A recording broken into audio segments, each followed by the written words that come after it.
बोलता हूं इसलिए कि न बोलूं तो अपराध होगा। जो मिला है उसे बांटना जरूरी है। जो मिला है उसके मिलने में ही ये शर्त है कि बांटना जरूरी है। मिल जाए और न बांटो तो कंजूसी होगी। और सब कंजूसियां माफ हो सकती हैं, लेकिन परम सत्य मिल जाए और न बांटो तो यह अक्षम्य अपराध है। यह कभी भी क्षमा नहीं किया जा सकता।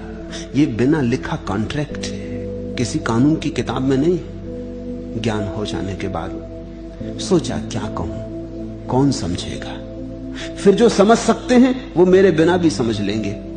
100 में कोई एक आध, 99 तो ऐसे हैं कि मैं कहूंगा कहता रहूंगा और वो ना समझेंगे। क्या सार। मगर इन दोनों के बीच में भी कोई एक आध है जो किनारे पर खड़ा है। कोई धक्का दे देगा तो गिर पड़ेगा सागर में, किसी ने धक्का ना दिया तो खड़ा रह जाएगा। कुछ तो बहुत दूर है सागर से, आप कितनी धक्का दो वो ना गिरेंगे। गिरेंगे भी तो जमीन पे गिरेंगे, उठ के खड़े हो जाएंगे और गाली देंगे कि क्यों धक्का दिया, हम भले चंगे जा रहे थे और तुम्हें धक्का देने की सूझी। और कुछ है जो छलांग लगाने को तैयार ही है, उनको धक्के की जरूरत भी नहीं, वो छलांग लगा ही रहे हैं। उन्होंने तैयारी कर ही ली है, बस वो 1 2 3 की प्रतीक्षा कर रहे हैं कि कौन जाएंगे। लेकिन कुछ हैं जो किनारे पर खड़े पहुंच गए सागर के किनारे और छलांग का साहस नहीं जुटा पा रहे। सभी बुद्ध पुरुषों के सामने ऐसी घटना घटती है। जब मिलता है सत्य तो एक मन होता है चुप रह जाओ, अब कौन फिजूल पंचायत में पड़े। और यहां ऐसे लोगों की हीरा भी दिखाओ तो वो कहते हैं कहां है हीरा, दिखाई नहीं पड़ता। और कौन जाने ये आदमी धोखा दे रहा है कि लूटने आया कि क्या मामला है। ईश्वर, आत्मा, निर्वाण, मोक्ष होते थोड़ी बातचीत है। किसी और को उलझाना, हम बहुत समझदार हैं, हमें ना उलझा सकोगे। कभी कभी ऐसे लोग आ जाते हैं जिन्हें हीरा दिखाना ही पड़ेगा।